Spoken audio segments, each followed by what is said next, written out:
तुम्हारे बेटे को किसी भी बात की समझ है? अब देखो इसकी एक गलती हम पर कितनी भारी पड़ेगी। आज पहली बार महल पर किसी बाहरी व्यक्ति ने आने की जुर्रत की है, वो भी हमारे रस्मों के बीच में। पीयूष, अभी के अभी राजा साहब से माफी मांगो।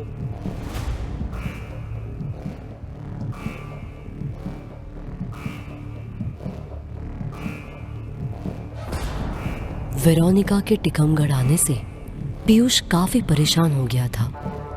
वेरोनिका की वजह से आज पहली बार राजा साहब ने मुझ पर हाथ उठाया है। इसने यहाँ आकर रस्मों में जो बाधा डाली है, उसकी वजह से पूरे परिवार पर खतरा मंडरा रहा है। कहीं रस्म करने में और देरी ना हो जाए। मेरी गलती की वजह से ये खानदान बर्बाद हो जाएगा। वेरोनिका, और लो ना, तुम तो कुछ खा ही नहीं रही। नहीं निक्की, अब मुझसे नहीं खाया जाएगा। ले लो वेरोनिका, ऐसा शाही खाना तो तुम्हें पूरी जिंदगी में कभी नसीब ही नहीं हुआ होगा, है ना? पीयूष की ऐसी तीखी तंज कसने वाली बातों से निक्की शर्मिंदा हो गई थी, जबकि राजा साहब, रानी माँ और प्रतीक के चेहरे पर एक व्यंग्यात्मक मुस्कान छा गई थी, जैसे वो उन दोनों के अपमान का आनंद ले रहे हो। पीयूष, ये तुम क्या कह रहे हो? अरे बाबा, मेरे कहने का मतलब था तुम दोनों अनाथालय में रहे हो, वहां राजमहल का लजीज खाना तो नहीं बनता होगा ना?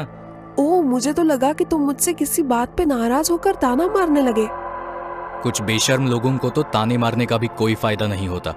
ये पीयूष मुझसे ऐसी बातें क्यों कर रहा है? गोवा में तो कितना स्वीट बनता था, यहाँ टिकमगढ़ आकर इसे क्या हो गया? निक्की माहौल हल्का करने के लिए वेरोनिका को बहलाने की कोशिश करने लगती है। अरे वेरोनिका, तुम परेशान मत हो, पीयूष यूं ही मजाक कर रहे हैं। लगता है पीयूष को मेहमानों का आदर सत्कार करना मुझे ही सिखाना पड़ेगा। वेरोनिका का जवाब सुन पीयूष की शक्ल पर शिकन उभर आई थी।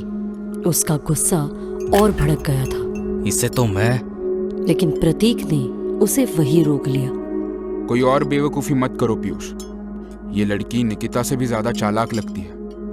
इसे शक्ति से नहीं, बुद्धि से काबू में लाना होगा। डाइनिंग टेबल पर मायूस कर देने वाली चुप्पी छाई रही। केवल प्लेटों और चमचों के टकराने की आवाज हो रही थी। चलिए, मेरा तो खाना हो गया, मैं चलती हूँ। वेरोनिका, ये कैसी बदतमीजी है? मैंने क्या किया रानी साहिबा? राजा साहब के उठने से पहले कोई भी सदस्य इस टेबल को छोड़कर नहीं जाता। चुपचाप बैठी रहो। रानी साहिबा की बात सुन वेरोनिका हंस पड़ी। एक तो गहलोत परिवार के नियम का उल्लंघन करती हो, ऊपर से उसका उपहास उड़ाती हो। माफ कीजिएगा राजा साहब, लेकिन आज तक मैं किसी ऐसी जगह नहीं गई जहाँ पर इतनी पुरानी सोच को माना जाता है। मुझे लग रहा है जैसे मैं समय के पीछे चली गई। वही सोचकर मुझे हंसी आ गई। खैर, अब तो मैं उठी गई हूँ, इसीलिए महल के बागान में चली जाती हूँ। निकी, तू भी वहाँ आ जाना। कांपती हुई आवाज में निक्की ने जवाब दिया। ठीक है, थोड़ी देर में आती हूँ। वेरोनिका के बेबाक रवैये की थाप सीधे निक्की पर पड़ने वाली थी। ये उसने उसी वक्त महसूस कर लिया था। ये वेरोनिका तो मुझे मरवा कर दम लेगी। इसे नहीं पता पीयूष और उसका परिवार कितने खतरनाक लोग हैं। ये लोग उसे नुकसान पहुंचाने के लिए कुछ भी कर सकते हैं। वाह, कितनी आलीशान जगह है ये। बस एक ही प्रॉब्लम है, यहाँ मोबाइल नेटवर्क नहीं आता। महल का एक एक कमरा इतना बड़ा है, इसमें तो हमारा पूरा अनाथालय आ जाएगा। निक्की की तो सच में लॉटरी लग गई। तभी उसे कुछ लोगों के झगड़ने की आवाज सुनाई दी। पहले माले पर पीयूष और निक्की खड़े थे।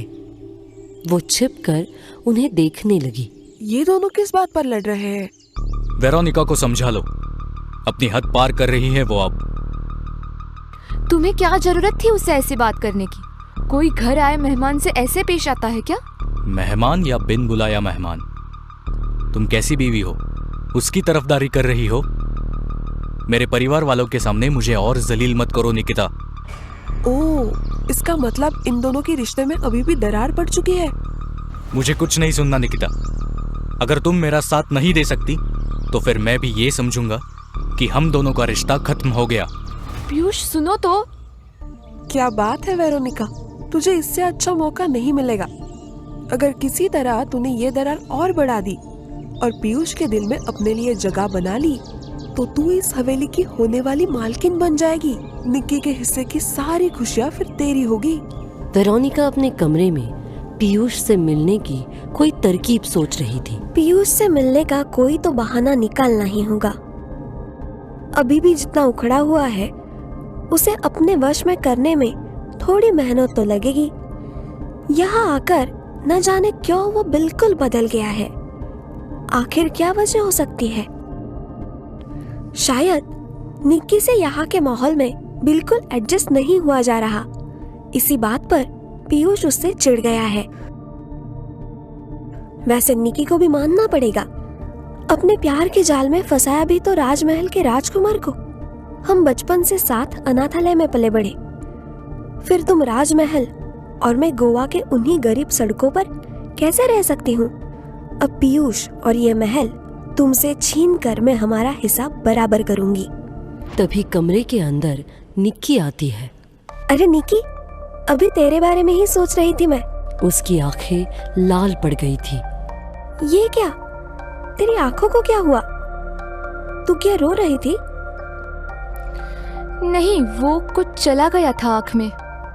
ये जरूर पीयूष की वजह से रो रही होगी। अच्छा है, इसकी कमजोरी का फायदा उठाकर मैं पीयूष को बड़ी ही आसानी से रिझा सकती हूँ। झूठ मत बोल निक्की, पीयूष से तेरा झगड़ा हुआ है ना? तुम्हें कैसे पता? मैं तो अंदाजा लगा रही थी, भला और क्या वजह होगी? निक्की से अब रहा नहीं गया। वो वेरोनिका के सामने किसी बच्चे की तरह बिफरने लगी। वेरोनिका, मैं तुझे क्या बताऊं? पीयूष तो मुझसे प्यार ही नहीं करता। ये शादी करके मैंने जिंदगी की सबसे बड़ी भूल की है। ऐसा क्यों बोल रही? आखिर बात क्या है? मैं इसे इन रस्मों के बारे में कैसे बताऊं?